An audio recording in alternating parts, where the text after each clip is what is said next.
귀한 찬을 감사드립니다. 인사 나누겠습니다. 오늘은 참으로 좋은 날입니다. 모든 것이 하나님의 은혜입니다.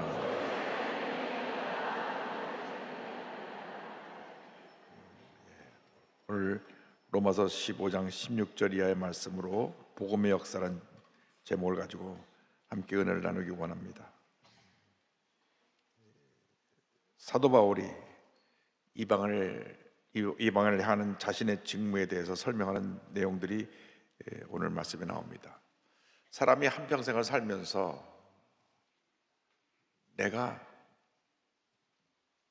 무엇 때문에 살고 있는가, 내 삶의 분명한 목적을 알고 살아가는 것처럼 큰 축복이 없습니다. 내가 무엇 때문에 살고 있는지, 내가 지금 무엇을 하고 있는지, 내가 장차 어떠한 모습으로 이 세상을 내가 떠나게 될 것인지 늘 물어야 합니다. 나는 무엇 때문에 살고 있는가? 나는 무엇을 위해 존재하는가? 내게 준 사명이 무엇인가? 사도 바울은 예수님 만나기 전까지 야심찬 청년이었습니다. 그도 그럴 것이 좋은 가문에서 태어났어요.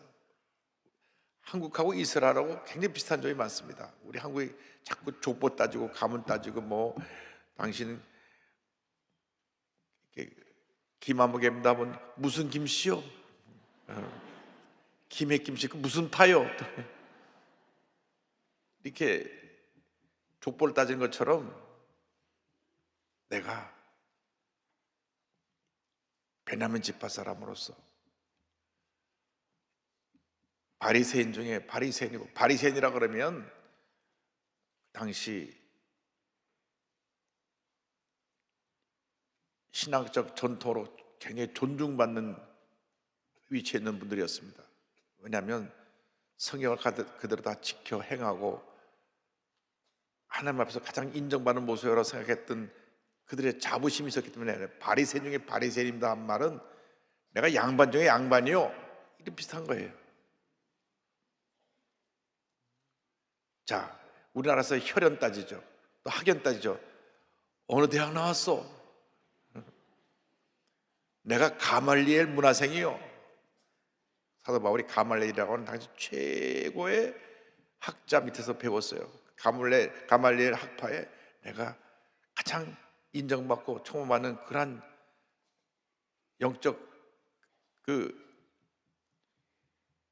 지도자로 인정받은 사람이요. 뿐만 아니라 나는 태어나면서부터 로마 시민이요. 당시 로마 제국이 온 유럽을 지배하고 있을 때이기 때문에 로마 시민권자라 그러면 일반 사람들이 다시 한번 그를 쳐다봤습니다. 왜냐하면 로마가 많은 제국을 다 점령해갖고 속국으로 만들었어요. 로마 시민은 이 로마라고 하는 지금으로 말하면 이탈리아에 있는 그 작은 지역에 있는 사람들이 시민권을 갖고 있었고 나머지는 다 점령국의 속국으로 있었기 때문에 그 중에 시민권자가 있다면 대단한 사람입니다. 그래서 돈을 많이 내고 시민권을 받는다든지 어떠한 특별한 공을 세워서 시민권을 받는다든지 했는데 나는 나면서부터 시민권자예요. 옛날 60년대 70년대 우리 한국 사람들의 꿈이 있었으니 미국 이민 가서 미국 시민권 받는 겁니다. 아메리카 한번 가봤으면 좋겠다.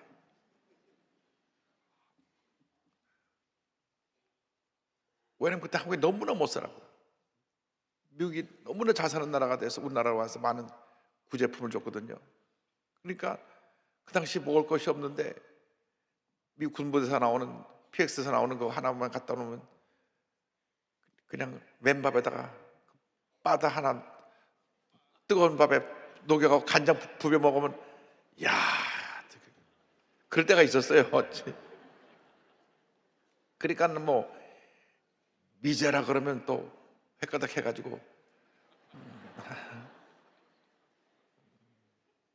그래서 그냥 그렇게 미국을 동경했을 때가 있습니다. 장수철 선생님이라고 주는 나를 기르시는 목자를 지르신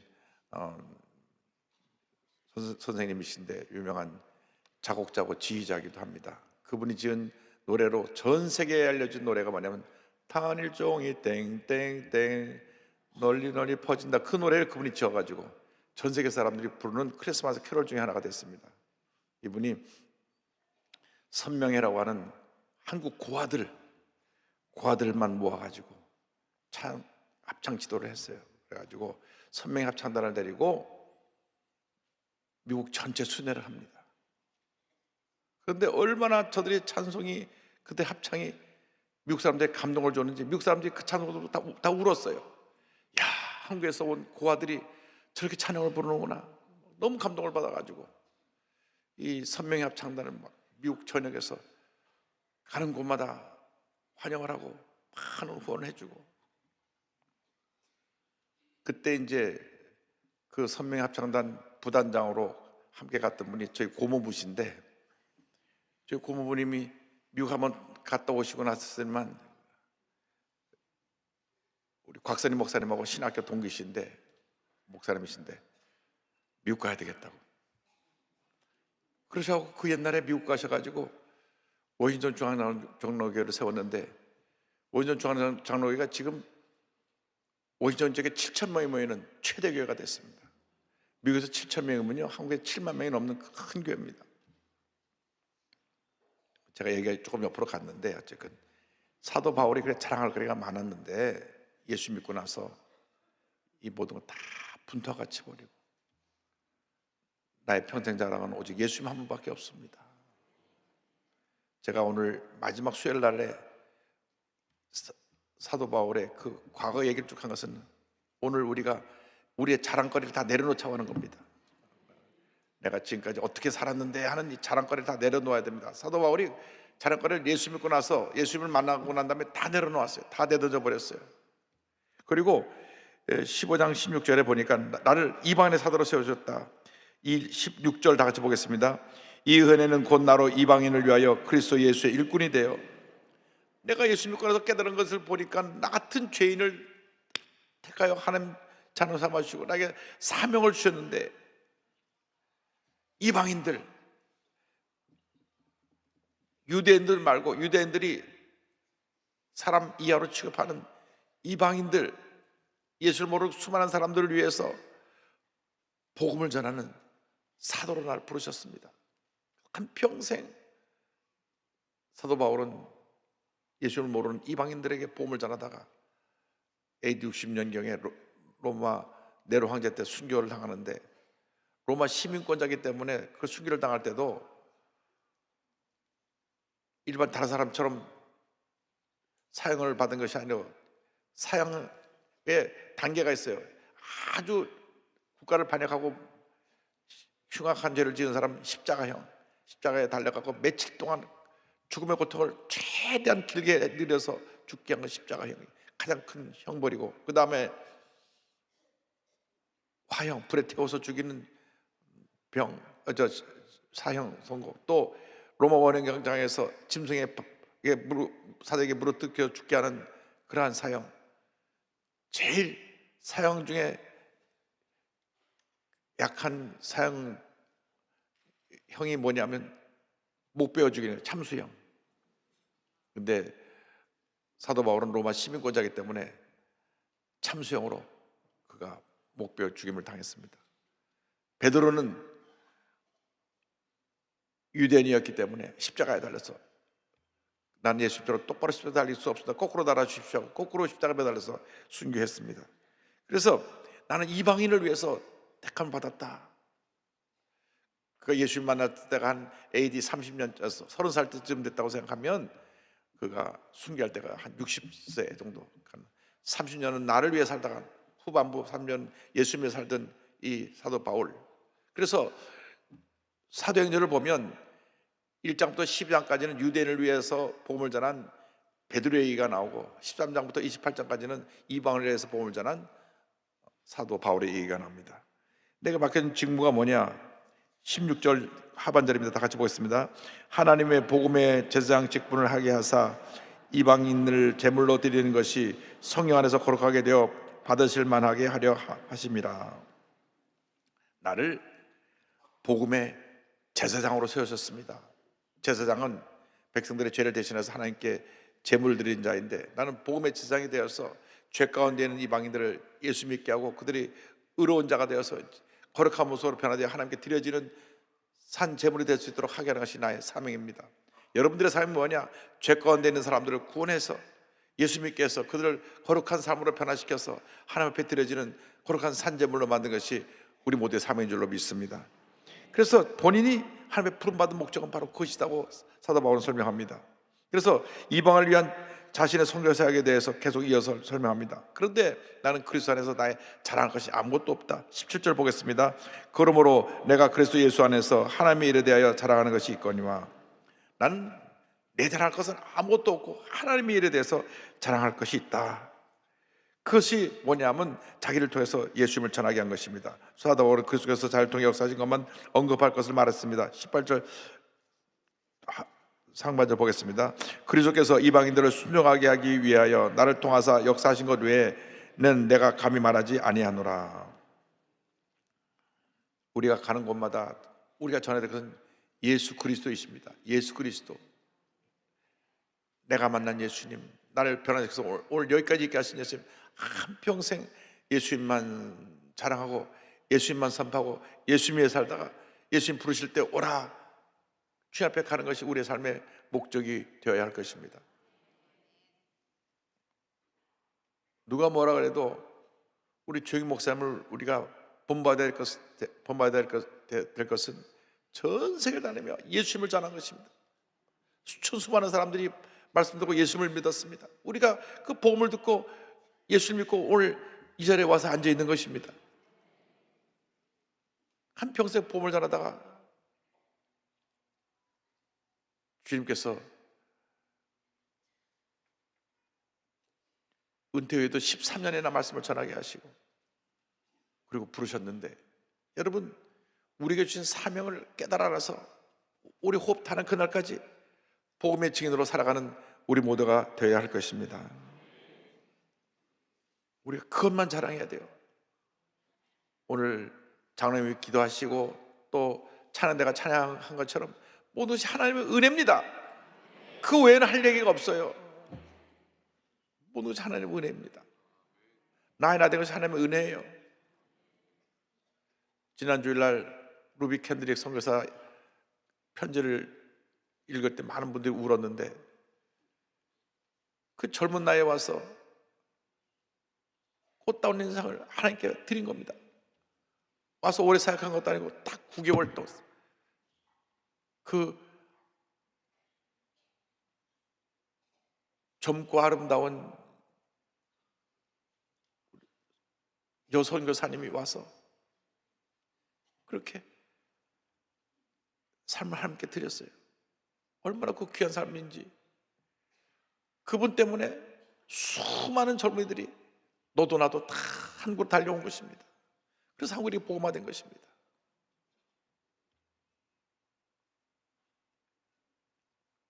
저는 그 편지 읽을 때마다 눈물이 나요. 그 편지는 정말 본인이 죽음을 예감한 것처럼 편지를 썼어요. 그 어머니가 한국 가지 말라고, 조선에 가면 예수 믿는 사람 다 죽인다 그러는데 하지 말라고 붙잡고 울면서 말렸는데, 한국 가서 1년도 안 돼서 딸이 죽었다고 딱 통보하니 어머니가 어떻게 했겠습니까? 참 부모님들이 믿음이 좋으신데도 본인 믿음 저항하고 딸을 그렇게 순교지에 가는 거하고 다른 것 같아요. 가지 말라고 말리잖아요. 하나님 뜻이 이루어질지어다 기도하면서도 거긴 가지 마라. 우리 인간의 마음입니다. 자기 딸이 죽음의 자리로 간다는데 누가 그 자리를 잘 가라고 내보낼 사람이 있습니까? 우리 하나님이 우리를 부르시는 그 삶에는 어떤 희생도 우리는 두려워하지 아니하고 담대히 나가야 될 줄로 믿습니다. 사도 바울이 이방 선교의 지역을 설명합니다. 18절 19절에요. 그 일은 말과 행위로 표적과 기사의 능력으로 성령의 능력으로 이루어졌으며 그래야 내가 예루살렘으로부터 두루 행하여 일루리곤까지 그리스도의 복음을 편만하게 전하였노라. 복음을 전하는 일은 말과 행위로, 여러분 복음을 전하는 것이 말과 행위로 전해야 하는 것입니다. 우리가 믿지 않는 사람에게 예수 믿으세요 말을 전해야 돼요. 버스에 타서 기사 선생님 예수 믿으세요, 택배 아저씨 예수 믿으세요, 경비 아저씨 예수 믿으세요 말 한마디 던지는 겁니다. 그리고 우리 행동으로 그들을 사랑으로 섬겼을 때 그들이 마음의 문을 열게 되는 것입니다. 식당에 가서 우리나라는 팁 문화가 없는데 미국은 전체 금액의 20%를 팁으로 받습니다. 그러니까 사람이 몇 명이서 오면 아예 계산서에 팁이 포함되어 있어요. 15만 원어치 먹으면 거기에 그냥 3만 원이 더 18만 원이 되는 거예요. 20만 원어치 먹으면 24만 원이 되는 거예요. 어이구 배보다 배꼽이네 하겠지만 그렇게 미국은 팁을 주는 문화인데 우리나라는 팁을 안 주니까. 그런데 음식 나눠주는 분한테 만 원이 뭐라도 수고한다고 팁을 주면 저분이 누군데 팁을 주나? 알고 보니까 기도하면서 밥을 먹는 거 보니까 예수 믿는 사람들이구만. 나도 예수 믿어서 사랑을 실천해야 되겠다. 아무것도 아닌 것 같지만 여러분 집에 무거운 집을 갖다 놓고 가는 그 택배기사한테 뭐 선물이라도 주고 그러면 얼마나 감동하겠습니까? 요즘 또 나이 많은 어르신들에게 뭐 물건을 전달하는 심부름 시키시더라고요. 보면 나이 많은 어르신이 뭘 들고 오는 거예요. 그러면 그냥 보내드리기 그렇잖아요. 아이고 수고하셨다고. 그래도 차비로 쓰시라고. 그것이 우리의 따뜻한 마음입니다. 복음이 말과 행위로, 그 다음 표적과 기사와 능력으로, 성의 능력으로 이루어졌다고 나타났다고 말씀하는데, 우리가 성의 능력으로 말하면 기도할 때 병 고치고 문제가 해결되는데, 우리의 삶이 아름다운 모습으로 복음이 전해져서 이 복음이 온 세상에 가득 차게 만들어야 될 것입니다. 예루살렘은 동남쪽 끝이고 일루리고는 이 서북쪽 끝이 지역이 돼서 이 전체 지역을 사도 바울이 3차례 선교 여행을 하면서 복음을 전했습니다. 그런데 복음을 전할 때 그리스도가 전해진 것은 복음의 터를 세우지 않는 원칙을 세웠습니다. 20절을 다 같이 보겠습니다. 또 내가 그리스도의 이름을 부르는 곳에는 복음을 전하지 않기를 힘썼노니 이는 남의 터 위에 건축하지 아니하려 함이라. 남이 가서 복음을 전해갖고 교회를 세우든지 그 지역을 이미 가서 복음의 씨앗을 뿌렸으면 굳이 그곳에 또 가서 다시 또 교회를 세우고, 그래서 먼저 믿은 사람들하고 충돌 생기는 걸 원하지 않았습니다. 그래서 원래 교회를 개척할 때에도 그 개척할 때 그 근처 근방 몇 킬로 안에는 교회가 없는 곳에 세우는 것이 원칙인데, 그 사도 바울의 이 기본 원칙도 지키지 못해가지고 한 상가 안에 2층, 3층, 4층에 다 교회가 있어요. 어느 상가 보면 완전히 그 건물 전체가 층층마다 장로교, 감리교, 성교, 순복음에서 다 교회가 들어가 있어요. 근데 사도 바울의 원칙으로 보면 누가 이미 복음의 씨앗을 뿌렸기 때문에 교파가 달라도 예수님을 믿는 신앙의 공동체이기 때문에, 주님 안에서 하나이기 때문에 원래 교회를 안 세우는 것이 맞습니다. 성경적으로. 교회는 어디다 세우느냐? 교회가 없는 곳에 세워야 됩니다. 없는 곳에. 우리 대한민국이 5천만이라고 하는데 기독교인이 지금 뭐 제적으로 1200만 기독교인이라고 얘기하지만 실적으로 교회 나오는 사람은 900만이 안 된다고 얘기하는데, 그러면 5천만 중에 4천만은 아직 예수님을 안 믿고 있거든요. 교회를 세울 데가 없어요가 아니라 교회를 세울 데가 너무나 많은데 세운 데만 자꾸 더 세우니까 문제가 있는 것입니다. 세워가지고 그 다음에 교인 쟁탈전을 하게 되니까 또 문제가 있습니다. 앞으로 교회 개척이라는 것은 교회 없는 곳에 세워야 되고, 그곳에 교회가 세워서 부흥할 수 있도록 우리 힘을 모아야 되는 것입니다. 교회 옆에 또 옆에 세우고 옆에 또 세우고, 이것은 바람직한 것이 아닙니다. 그래서 남의 터 위에 건축하지 아니하겠다. 그래서 복음을 듣지 못한 자들에게 우선적으로 전파되어야 된다. 21절 보겠습니다. 기록된 바 주의 소식을 받지 못한 자들이 볼 것이요 듣지 못한 자들이 깨달으리라 함과 같으니라. 복음을 듣지 못한 자에게 때를 어떤지 못든지 복음이 증거되어야 되는 것입니다. 혹시 교회에 성도들 가운데 식당 하시는 분들이 있으면 이제는 기도하는 가운데 식당에서 찾아오는 분들에게 복음을 전하는 방법을 연구해야 됩니다. 그래서 식당 테이블에 이렇게 밑에 종이가 깔려 있는데 거기에다가 주 예수를 믿으라 그래야만 너와 내 집 구원을 받으리라 써놓은, 밥을 먹는 걸 계속 볼 거 아니에요.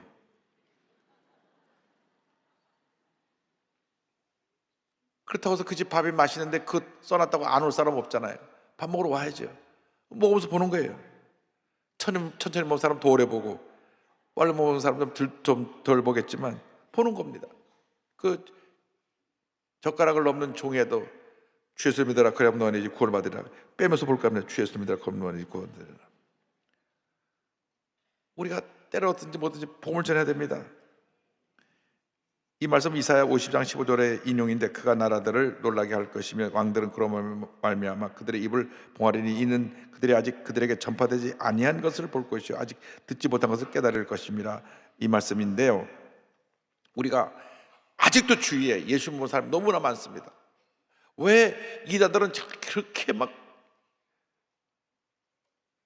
열심으로 이단의 복음을 전하는, 이단의 복음이 아니죠, 복음이 아니라 이단의 저주의 메시지를 전하는 것인데, 우리는 이단들보다 열심히 왜 못하냐 그 말입니다. 이단들은요 지금도 열심히 나가서 자기의 거짓된 그 메시지를 전하고 있습니다. 우리는 생명의 복음, 진짜 복음을 전해야 될 거 아니에요. 그들은 가짜 복음을 전하고 있잖아요. 주여 우리가 복음의 증인들이 되게 하여 주옵소서.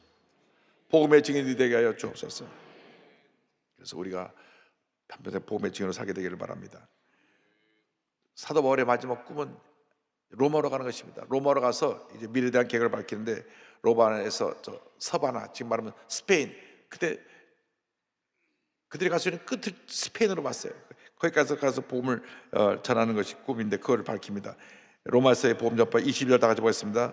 그러므로 또한 내가 너에게 가려 하던 것이 여러 번 막혔더니, 당시 로마 제국의 수도인 로마에 가서 복음을 전하려고 몇 번이나 시도하고 했지만 그때마다 다 길이 닫혀서 문이 열리지 않아서 가지 못했습니다. 로마서 1장 15절에 이와 같은 말씀이 나옵니다. 그러므로 나도 할 수 있는 대로 로마에 있는 너에게도 복음 전하기를 원하노라. 그래서 23절을 보니까 이렇게 되어 있습니다. 다 같이요.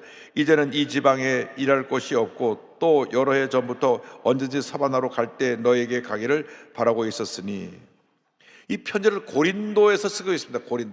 고린도에는 이미 다 예수를 믿는 사람이 많아졌고 교회도 섰기 때문에 더 이상 이 고린도에서 내가 할 일은 없는데, 내가 이제 너희들에게 가서 이 복음을 전하기 원하고, 그리고 마지막 목적지인 서바나 스페인으로 가기를 원한다.